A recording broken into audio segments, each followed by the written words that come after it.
On va maintenant passer la parole à François, qui va nous parler un peu du Front commun et de la CSN.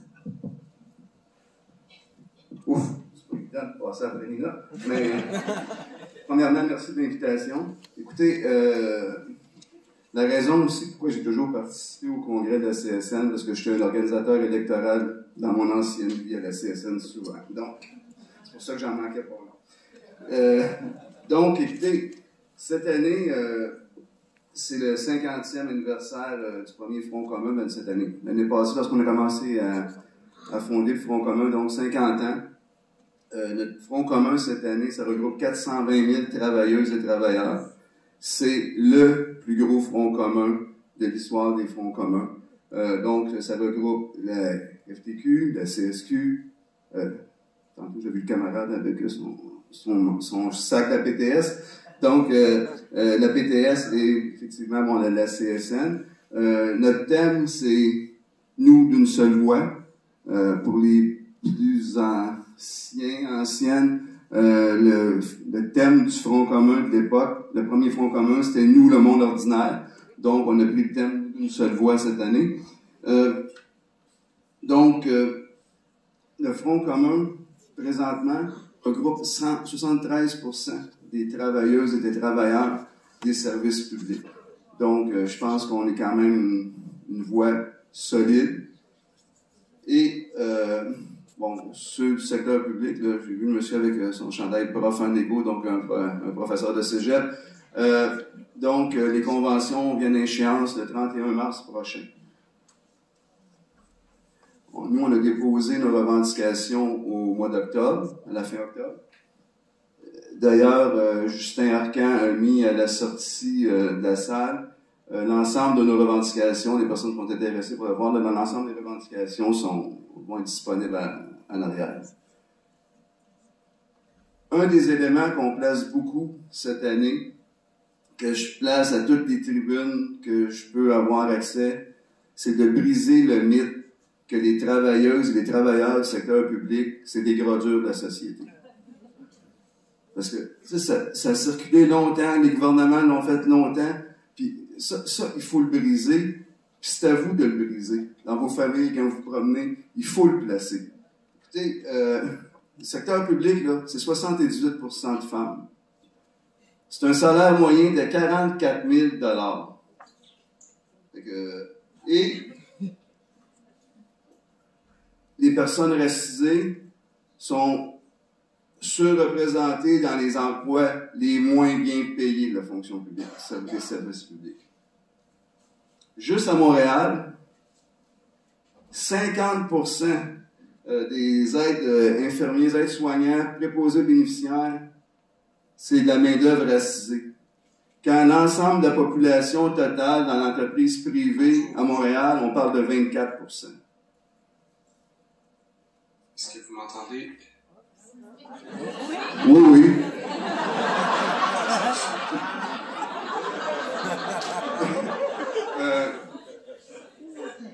Vous savez,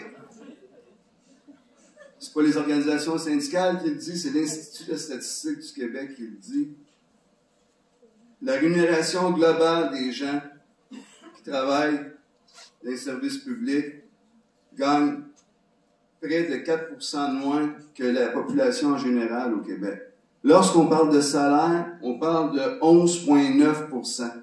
Donc, je le répète, quand on dit « Ah, dans les services publics, c'est pas vrai. On gagne moins que dans le secteur privé. C'est des gens dédiés. Hein? On manque de main-d'œuvre. On regarde, puis bon, il y a plein de... Je ne veux pas tout nommer les titres d'emploi parce que c'est quand j'en oublie un, mais après ça, je me le fais dire. Mais c'est des gens dédiés de partout. Là. Je veux dire, bon, on manque de main-d'œuvre. On parle, bon, les ouvriers spécialisés là, qui tiennent à bout de bras les établissements. S'ils iraient travailler dans le privé, là, ils gagneraient presque le double du salaire. Ils sont là parce qu'ils sont dédiés, puis ils ont l'impression, quand ils rentrent à la maison, le soir, qu'ils ont fait de quoi pour la société. Donc, puis vous voyez, je veux dire, après, on parle qu'on a des problèmes d'attraction puis de rétention, mais c'est sûr qu'en temps de pénurie de main-d'œuvre, lorsque les conditions de travail ne sont pas là, mais c'est clair que les gens sont portés à quitter ou à pas venir. pense qu'on l'a vu, les gouvernements, à tour de rôle, ont sous-investi dans nos services publics. On a vu les hôpitaux avec les rideaux, ça sort de partout, nos écoles sont tout croches.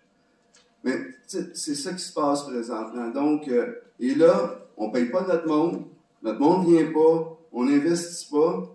Puis après ça, on va nous sortir avec la solution, mais c'est de la privatisation parce que ça ne marche pas bien.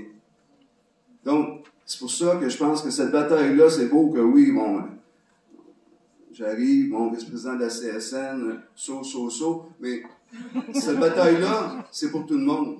Parce que si on ne gagne pas cette bataille-là, si on n'a pas des gens dédiés qui restent au travail, on n'aura plus de service public.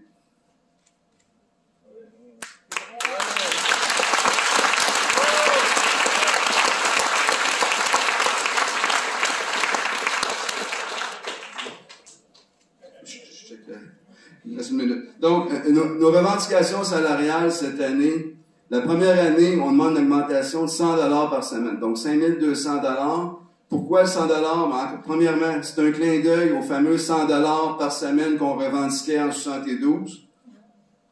Et deuxièmement, mais l'ensemble des gens qui ont les plus hauts salaires des services publics, ont décidé de faire le choix de donner 100 $ pour s'assurer que les plus bas salariés aient la même augmentation de salaire cette année, compte tenu du taux élevé de l'inflation. Donc, déjà là, je pense qu'on passe une bonne note, que les 420 000 personnes sont solidaires pour aider leurs collègues qui ont des moins gros salaires.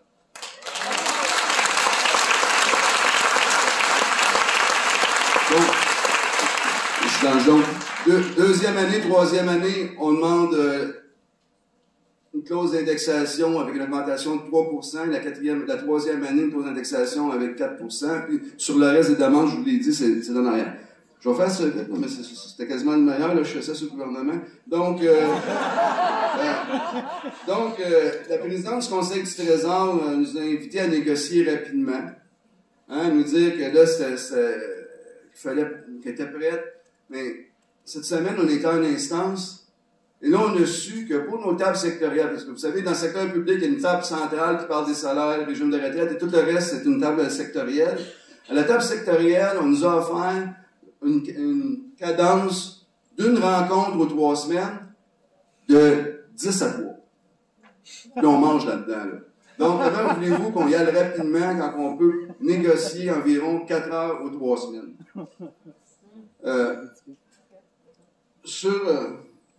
Sur les... Ouais, c'est celui-là. L'offre du gouvernement, on nous donne 9 % sur 5 ans. 9 % sur 5 ans.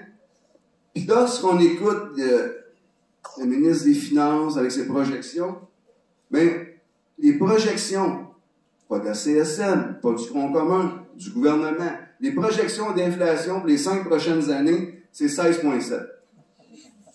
Donc, on s'entend qu'on nous dit qu'il fallait faire vite, mais ce qu'on nous met sur la table, ça n'a pas de bon sens. Fait qu'écoutez, à la sortie, on a eu une conférence de presse lorsqu'on a reçu les offres du gouvernement là, de Sonia Lebel, et un journaliste m'a posé la question, c'est quoi l'état de vos troupes? Est-ce que vos troupes sont mobilisées? Ben, je pense qu'ils l'étaient, là. Mais s'ils ne l'étaient pas, c'est clair qu'ils sont présentement. Ça, écoutez, la MOP va commencer bientôt. C'est clair qu'on va faire des manifestations. On va prendre la rue. On est prêt pour monter la mobilisation jusqu'au bout. Puis, écoutez, j'espère que je vais vous voir à nos côtés dans la rue lorsqu'on sera là. Merci beaucoup.